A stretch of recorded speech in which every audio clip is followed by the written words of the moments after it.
सहनाववतु सहनौ भुनक्तु सह वीर्यं करवावहै तेजस्विनावधीतमस्तु मा विद्विषावहै।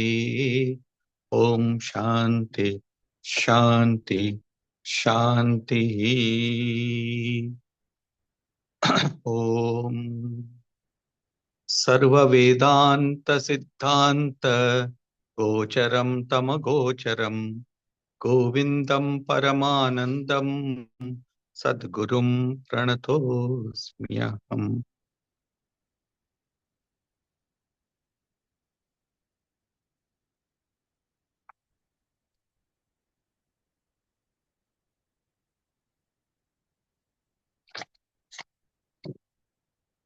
Welcome to the study of Vivekacūḍāmaṇi. We are studying from, I think we finished the 88th verse. We have 88th verse. Am I right? Can somebody say if it is 88th verse or 89th verse? 88, Swamiji. Yeah, 88th verse was studied. So we will go to 88, correct. Indriya Panchena, there you go, correct. 88th verse. Shankaracharya is making us aware that the supreme reality is devoid of any parts. The real self. In one of his lectures, Swami Vivekananda talks about the real and apparent self. The real self is that which is eternal, that which has no parts. All of us have an inkling about this real self when we point out to ourselves and say, I. The I is unchanging. Whether it is a live person or an unlive person, or a dead person, not live person. Anyone, when he or she refers to himself or herself, says I, first person singular number. And this I is that which remains the same. The baby I, the toddler I, the youth I, teenager I, the youth I,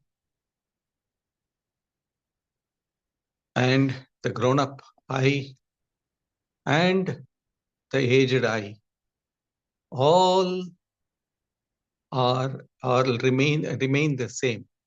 But what changes, which is called the apparent one, the changing one is the body. Body changes as well as the mind. The intellect also, of course, changes. So to make us aware what is changeful, Sri Shankaracharya has mentioned in the 86th verse that if you want to know who you really are, then give up this infatuation over your body. Tvakcharma mohum jahi mahamrutyam dehadara sutadishu. Your body, others' bodies, etc. And what is the end result of such renunciation, See, renunciation is not a bad word.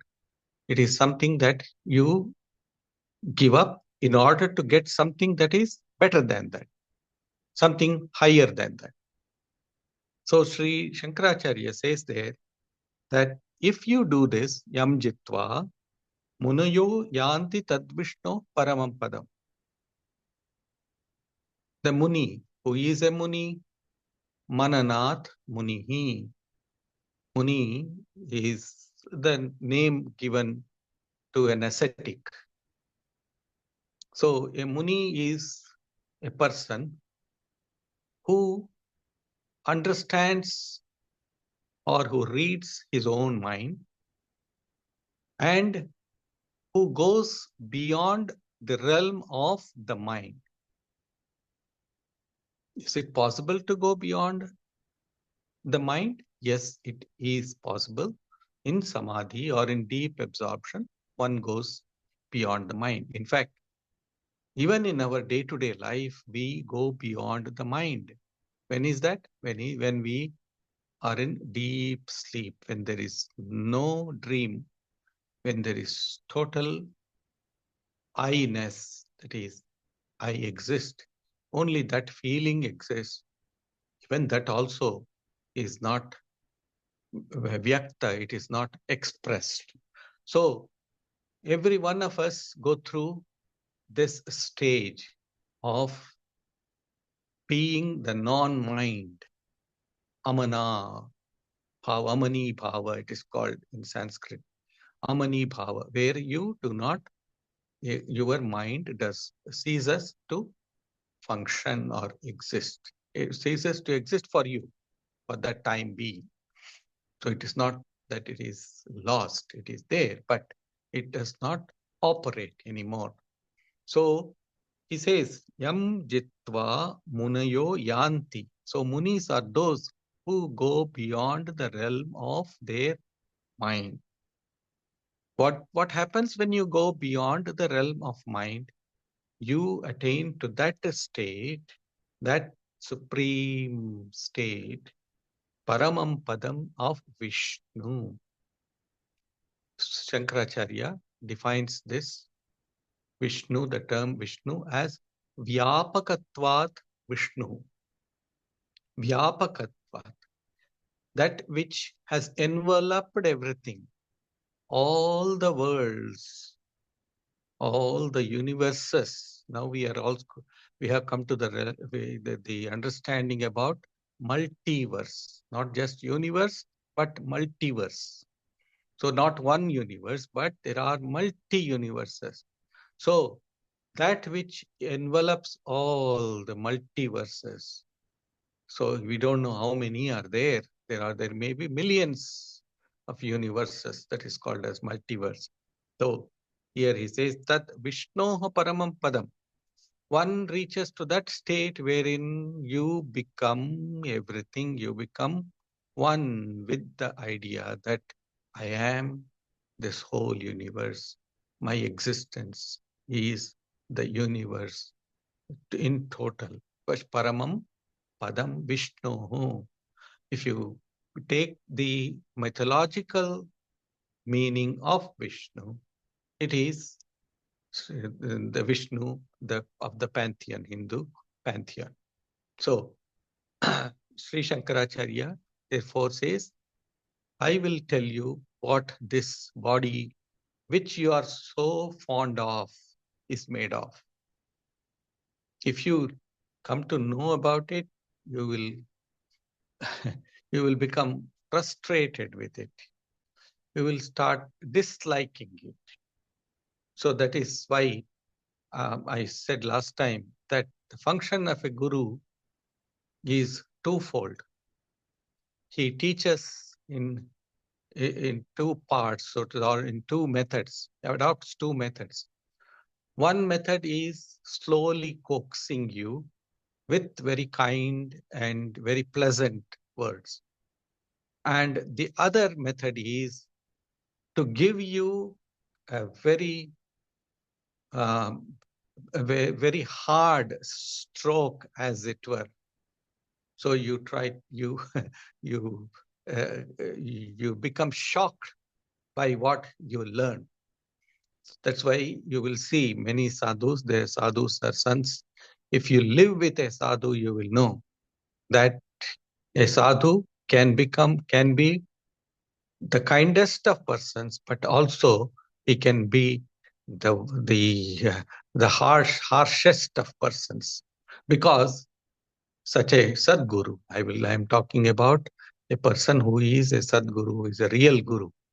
A real guru is one who, while you uses both the methods, that is the method of coaxing as well as the method of tadana or danda, that means of punishing also, because the guru is very keen that you should cross this ocean of samsara and realize your real nature, which is the purpose of studying of the shastras, the scriptures, and more so this Vivekacūḍāmaṇi.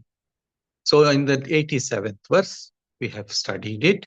He has very graphically described what this body contains.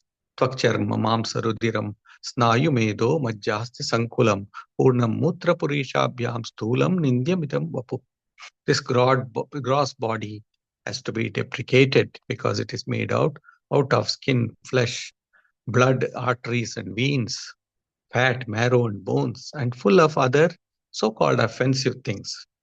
And then he says, well, how has he first spoke about the body. Now, what is the universe around us is made out of? It is made out of the panchikruta bhutas. That means the gross elements which have been created by the union of the subtle elements. The subtle elements, when they interact with each other, 1/16th part of Akasha or ether, it combines with 1/16 parts of the other Vayu, and then makes it as Vayu. Vayu is the air, and so on and so forth. We shall not go into great details about that. So the gross body is produced by one's past actions, and along with it, the engine that drives these bodies are the actions that one has performed in the past. That is, when the mind, along with the elements, combine and they make us act, the resultant of those actions, they create the karmas. And those karmas, naturally, they will create the next body that we behold, or next body that we interact with, other bodies as well as our own bodies. So that we study. 89th verse. Bahyendriyai stula padartha sevam chandana striyadi vichitra roopam karoti jiva swayametadatmana tasmat prashastir vapushosya jagare. Bahyendriyaihi stula padartha sevam. We are identifying with the external organs. We are identifying with the external organs with the help of astula padartha sevam, by enjoying the gross objects, srak, chandana, etc. That means the garlands and sandal paste, etc. These, he is talking about these things. Now we can add the movies or the reels that you watch on the Facebook, etc. We can add all of this. What it does is they also create new karmas or new samskaras within every one of us, new impressions within every one of us. So we enjoy the gross objects as well as the subtle objects. So through sthula padartha sevam strakchandana striyadi vichitri rupam karoti jivaha swayametad atmanam. So the jiva, the individual soul, what does it do? Karot swayameta, though they are separate from ourselves, yet we start identifying with them.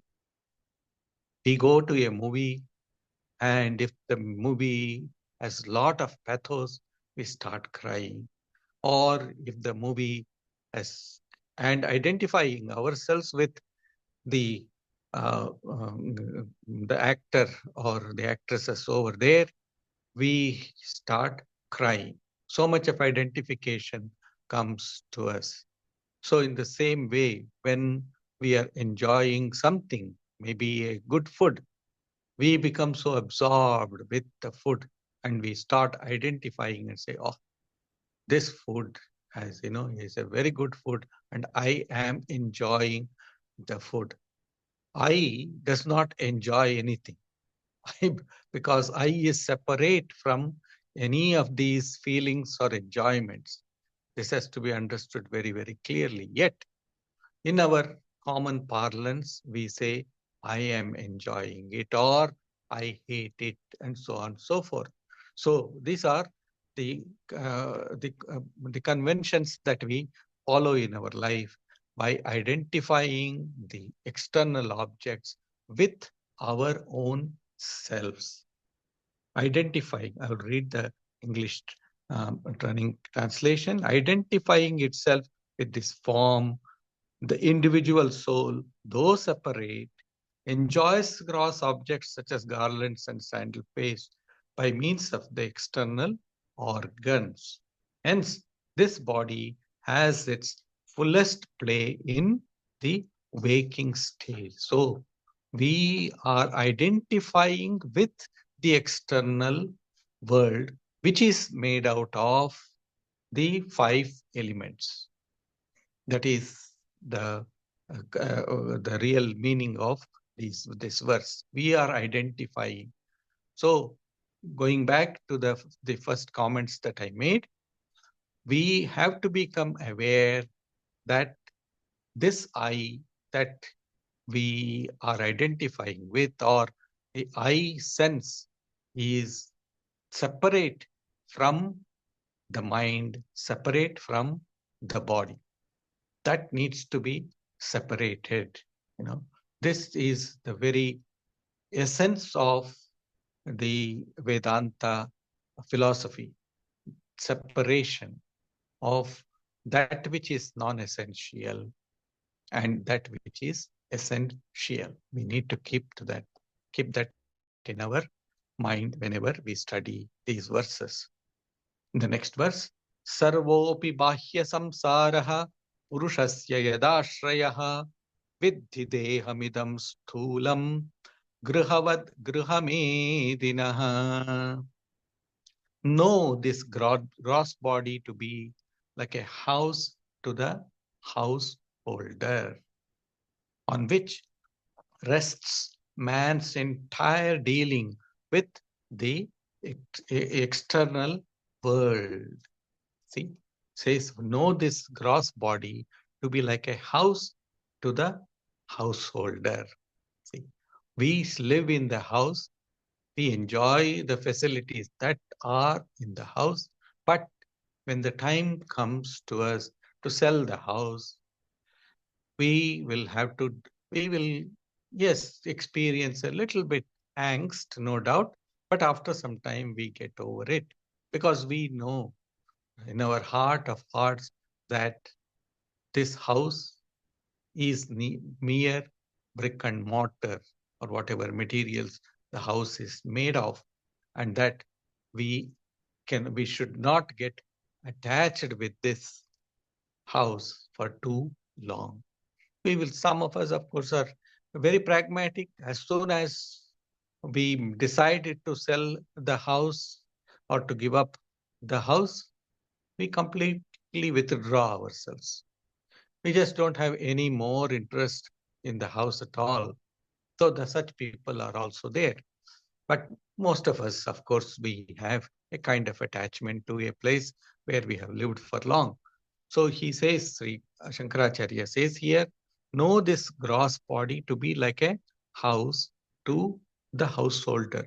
While we are living in the house, we need to make sure that the house is well maintained, that the house is properly kept clean and all the things.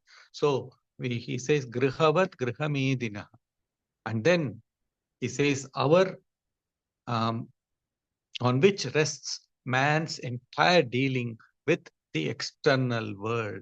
On this gross body rests our dealing with the external world.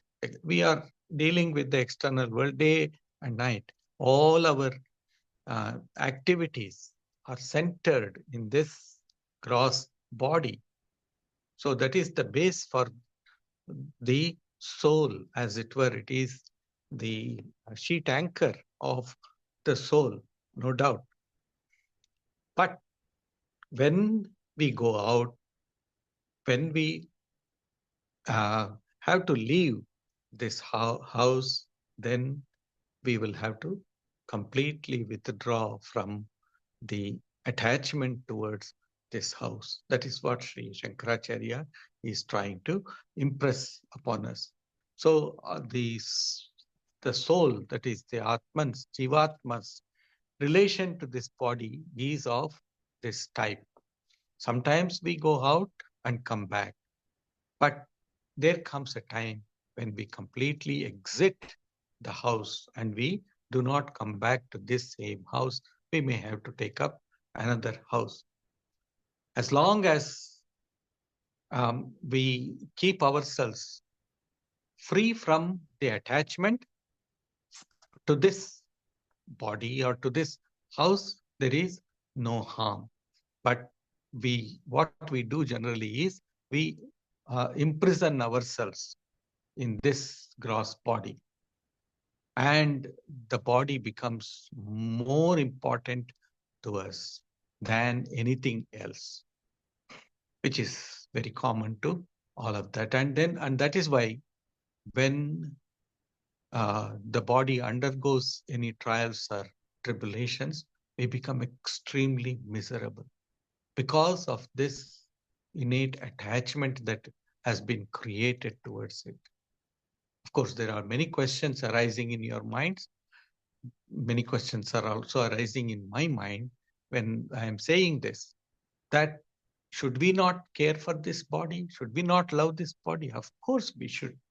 We should care for this body. We should love this body. But the love should be just like the example that has been given by Shankaracharya.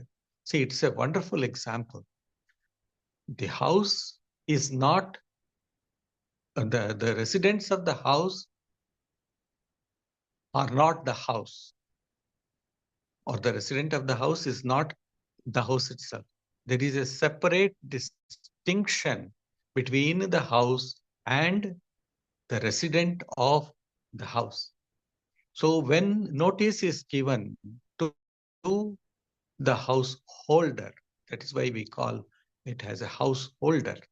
When the person who is holding on to the house, when he or she is given the notice of eviction, you don't have any more say in it. You may extend it a little bit by appealing, that's a different matter. But when you are given the eviction notice, you must evict, you must give up. But if we have developed too much of attachment to it, a great deal of misery overtakes us. That is the main point that Sri Shankaracharya is driving at. He says, take care of your house, be very fond of it, affectionate towards it. There is no doubt about that. But do not think that the body is everything. There is something much more beyond, or something beyond this this mere body, much more than this. There is much more than this, than what we know about. That is the idea that Sri Shankaracharya is driving at. So in the next verse, Sri Shankara is talking about the characteristics of this gross body. What is it? Sthulasya sambhava jara maranani dharmaha staulyadayo bahuvidha shishutadyavastaha varnashramadi niyama bahuda maya syuhu pujavamana bahumana mukha visheshaha. Sthulasya sambhava jara maranani dharmaha. This stula, or this gross body, has jara and marana.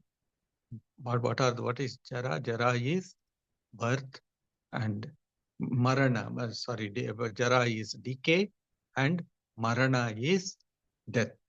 Jara, jirna, and marana. So birth, decay, and death are the various characteristics of the gross body. See, we've been in Vedanta, we call it as the six changes of the body. Shat vikaraha in Sanskrit. The human body, or any body for that matter, undergoes these 6 changes or 6 transformations. The correct word is transformation. So we go through these 6 transformation.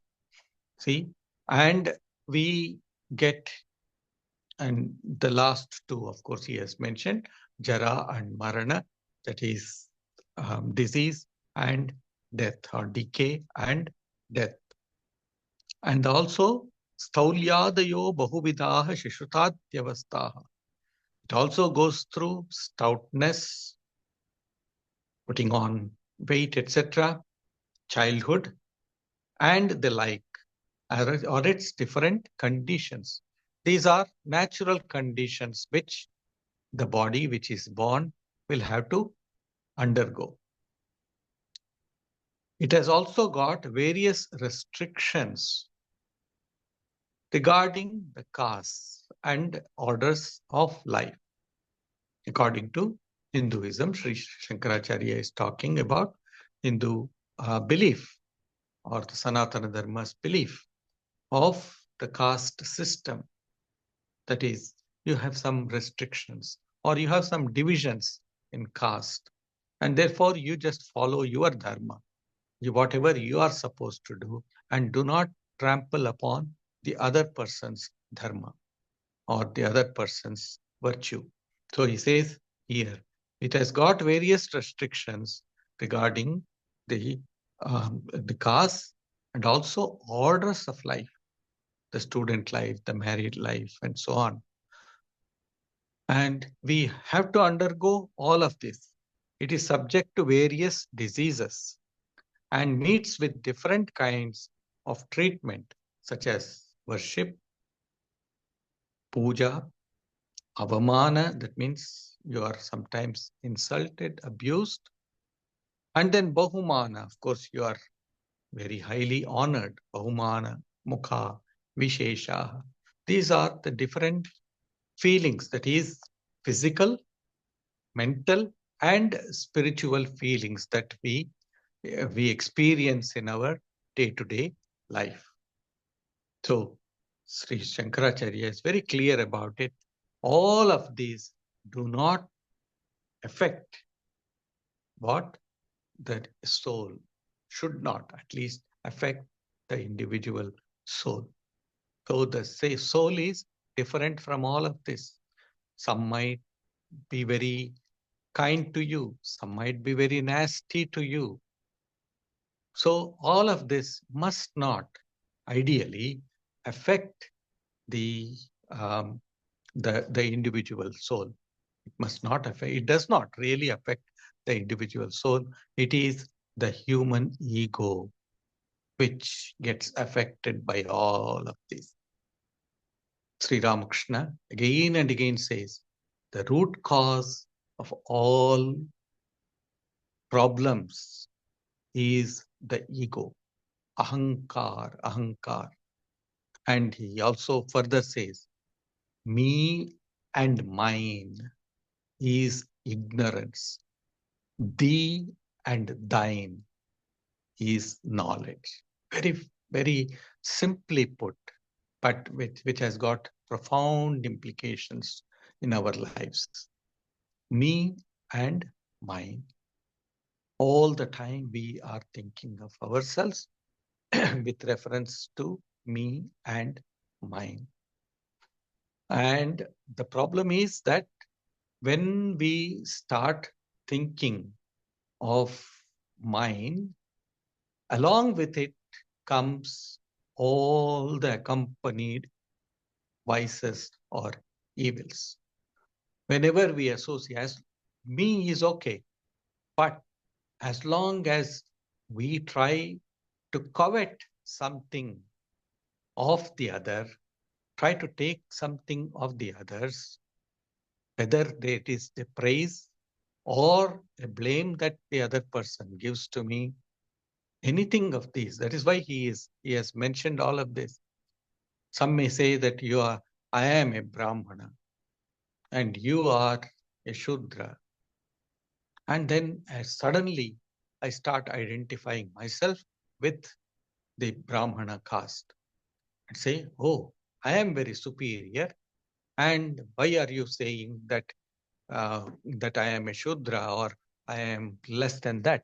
And all my trouble starts. So you just disassociate yourself from the identification with the caste, disassociate yourself with the order of life. See, one of our Swamis used to very funnily say, you know, one of the most difficult egos that we can get rid of is a pious ego. To think that I am very pious. Sri Ramakrishna, he would not spare anybody. He would give the example of some people. Said there are some people who want to make a big show of their piety, that they want to show to the world that they are the most pious of people. He says they will wear some Rudraksha garlands, they will wear a silk cloth and wear all those the symbols that of the religion of the uh, the particular faith that they belong to, and they will be making, and they will have a mala, a japa mala, beads in their hands, and they will start chanting the mantras, great guffaw. And you say they will do all of this in order to impress the others. Look, impressing the others is, it is just increasing my ego. That all these external features are mine. And therefore, I must be respected for what I am outside. But nobody knows what is inside me. Except my own self. Nobody knows what is inside me. So, I mean, me and mine. Those, kindly keep this in your memory, in your thoughts all the time. Me and mine is ignorance. So, it says puja avamana. Suddenly, if somebody tells this person that you are not holy enough, that person will go into a great rage. And said for this Swami would say, this religious, this pious ego is one of the worst that can happen to you in your life. Do not be humble. Be very simple. Be very humble. Puja avamana bahumana mukha visheshaha. So it will all come to us in our life, but let us not identify our true selves with these things. Buddhindriyani Shravanam tvagakshi Ghranam cha jihva Vishayavabodhat Bodhanat Vakpanipada Gudamapyupasta Karmendriyani Pravanena Karmasu. Now Sri Shankaracharya is talking about our identification with the organs of knowledge and of action. So what is it? Buddhi indriyani shravanam tvak akshi. See, the ears, skin, the eyes, nose, and tongue are the organs of knowledge. See, in order to familiarize ourselves with the terminology of Vedanta, Sri Shankaracharya is talking to us, or he is defining to us. First of all, he says what is called as Buddhi Indriyas, Buddhindriya, the organs of knowledge. What are the organs of knowledge?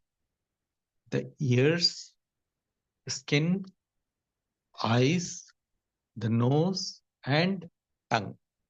With these, we understand the world, or we are able to interact with the world and try to know more about the world around us. That is why it is called as the organs of knowledge.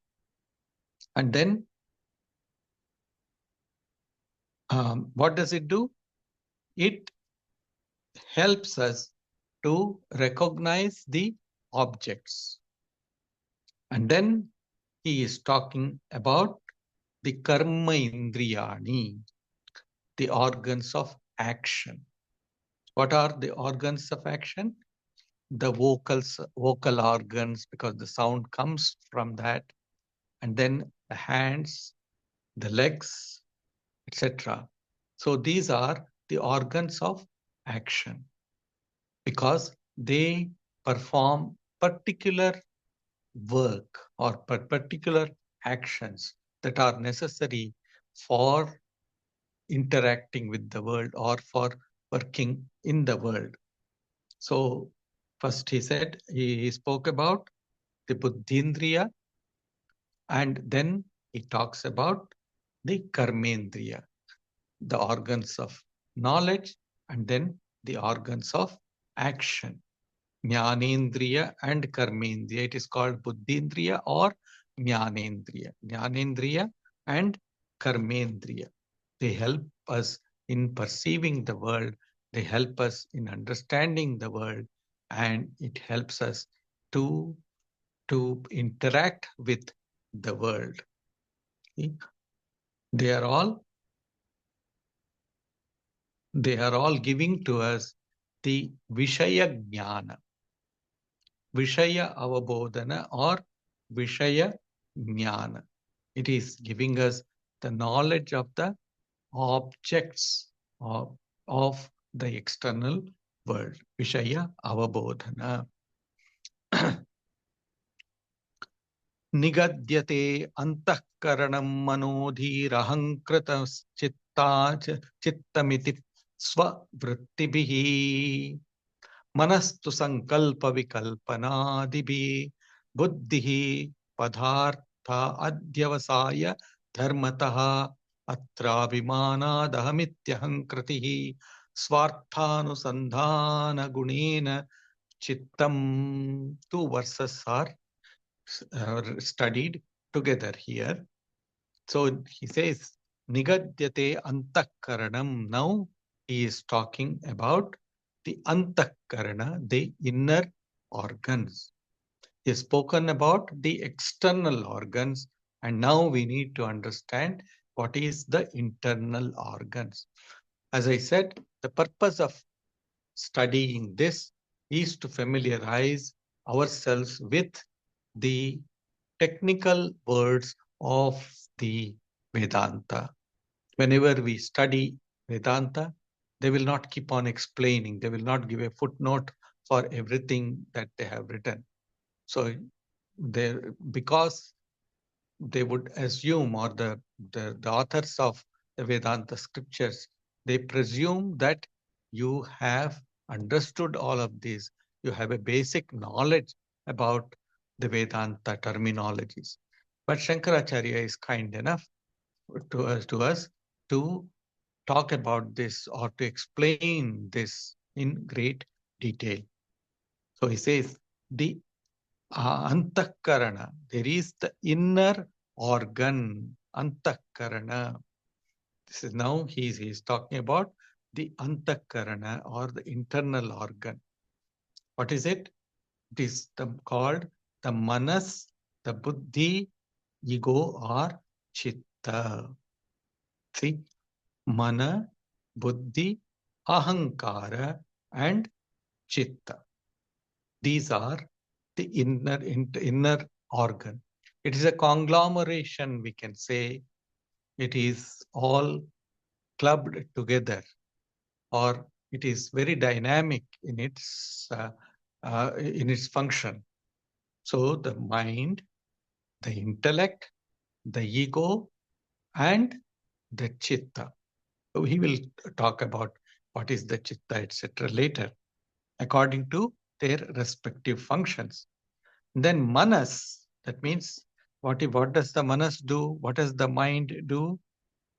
It considers the pros and cons of a thing, sankalpa and vikalpa. See, the pros, whether I do this or not do this, or whether what I do is good for me or not good for me. This is considered by the mind. And then what does the buddhi do? The intellect do? It determines the truth of the objects. It determines, okay, when the buddhi presents before, when the manas, mind, presents before the buddhi, look here are these two things. This is good and this is not so good. So choose between these two. So buddhi is the decision maker, as it were, and the buddhi has to choose. So if the buddhi is impartial, if the buddhi is pure, without any bias, then it will choose that which is right, that which is proper to us. But if the buddhi is stained, if it is unclean, or if it is biased in some way or the other, then it will give, there is a possibility that the buddhi will take a wrong step, will give a wrong answer, as it were, or will misguide us. So the buddhi, the function of the intellect, is very crucial in our life. And that is why all the acharyas say, purify your intellect, purify your buddhi.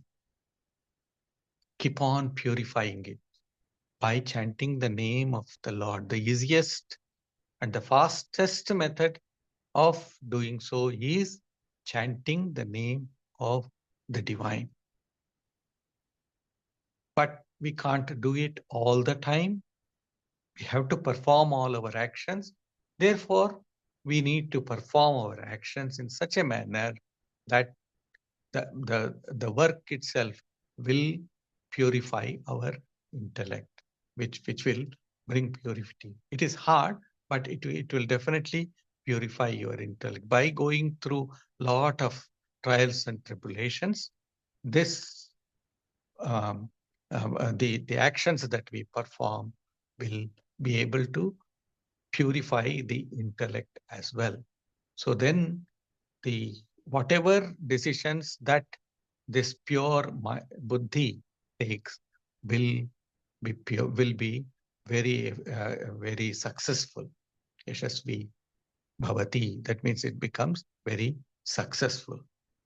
So he says buddhi. And then there is something which is very vital in every one of us. What is it? It is the ego. Ego. See, the atra abhimanat aham iti aham kritihi. Atra abhimanat aham iti aham kritihi. So says the internal organs identification with this body as one's own self is called the ego. So all of these, the buddhi, the mind, etc., they identify with this body, and that is called the ego. Atra abhimana, that this is me. Instead of saying this body is mine, I will say this is me. That is where the problem starts.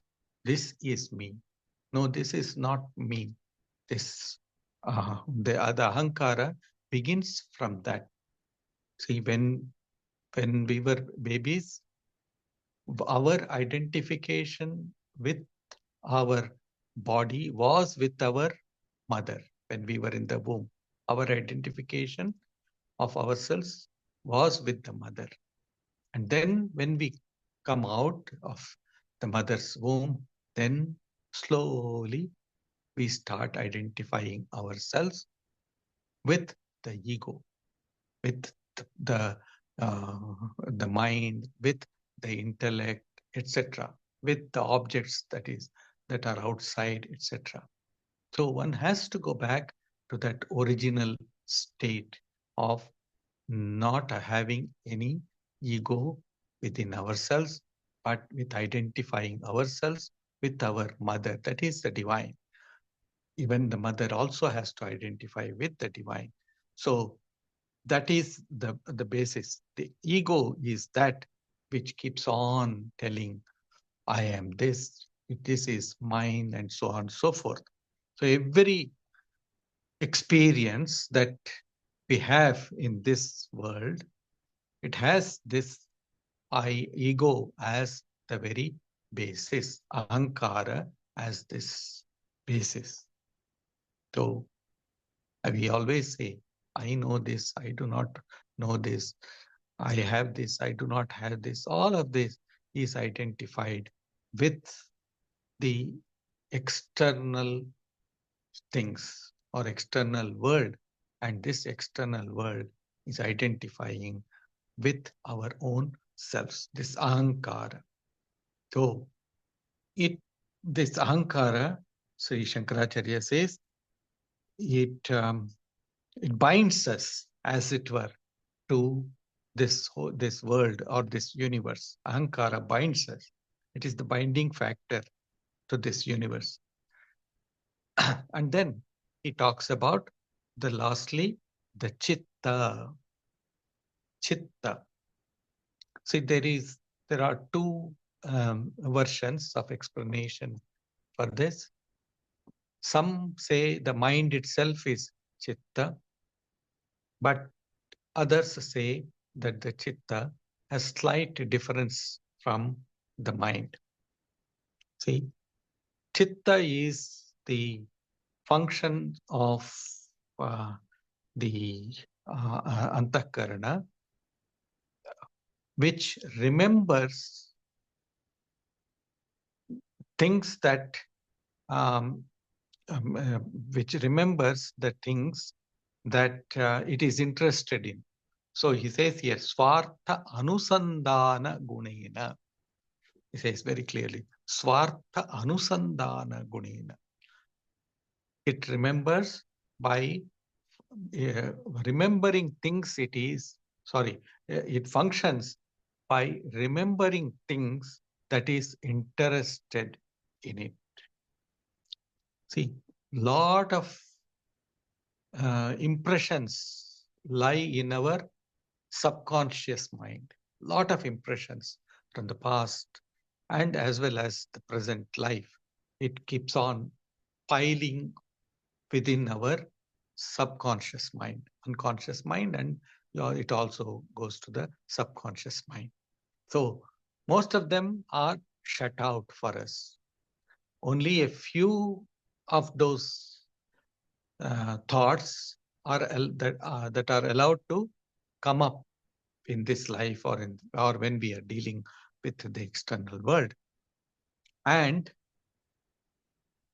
then it comes to affect us in our day-to-day life.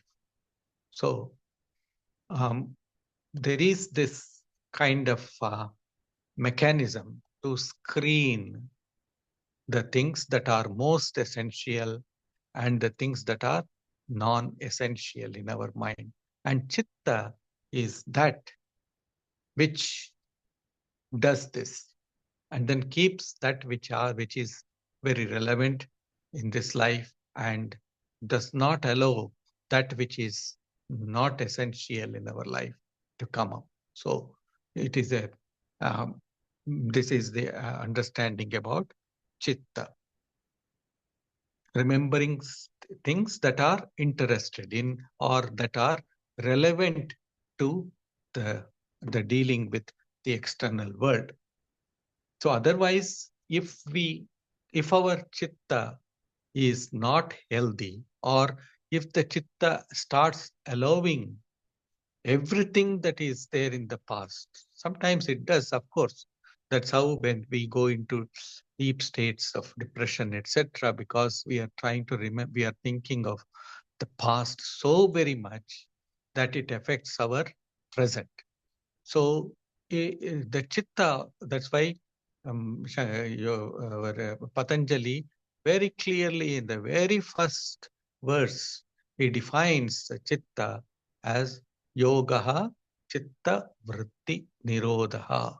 What an extraordinary personality this person might have been, Patanjali. What is yoga is chitta vritti nirodha, not allowing the thoughts or not allowing all these memories to come up on the screen of our mind. That is called as yoga. See, not allowing any of them. And a time comes when a real yogi will be able to delete all those things that are hidden in the past. It is called as Dagda Bija Nyaya. One will be able to burn all the past. In fact, one of the meanings of tapas is this, that it keeps on burning all those things that are past and that which does not have any relevance to us in this life, or that should not have any relevance to us in this life. So it will keep on burning all of them. It will make a big bushfire and then throw everything that is in the past into it. That is one of the functions of tapas, is to throw away all those things that do not matter to us.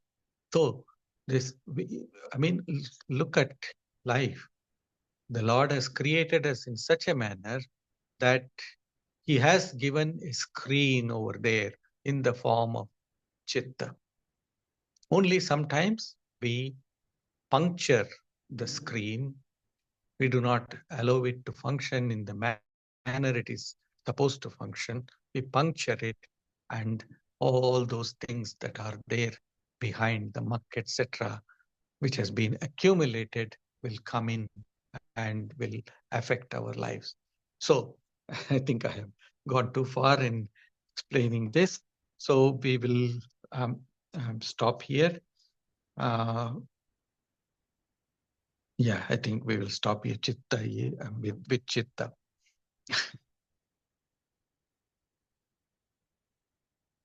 Yeah. Next he will talk about the prana, apana, vyana, udana, samana, the bioenergy that is the fueling, that is the fuel for the entire body and mind complex. That's a very interesting subject that Sri Shankaracharya brings in. We will talk about it, or we will study it later when we meet. I have a request from next month. The next one will be 3 weeks after. That is, the study will be on the 13th of the 13th. So it will be on the 13th of February. So after that, it will be once in a fortnight. So only we will be missing one Thursday, but that will be from the 13th. That will be postponed to the 13th, if it is all right with you. Okay. Om Shanti Shanti Shanti Hari Om Tat Sat Shri Ramakrishna Arpanamastu. Thank you. Thank you. Thank you, Swamiji. Swamiji. Thank you. Swamiji. Thank you. Thank you. Thank you, Swamiji. Thank you very much. Thanks, everybody. It's a very interesting subject. It is. A bit difficult to understand and or a bit difficult to explain also. But if we can go a little bit deeper into the subject, it becomes an interesting study for every one of us. Yeah, it's all Panch Prana, organs, internal, external. Yes, yes, thing. yes. The whole Yeah. of Vedanta is kind of explained in this. Looks like. Yes, yeah, it is very much explained over here. Okay, then. Thank you, Swami. Thank you. Thank you, Swamiji. Thank you.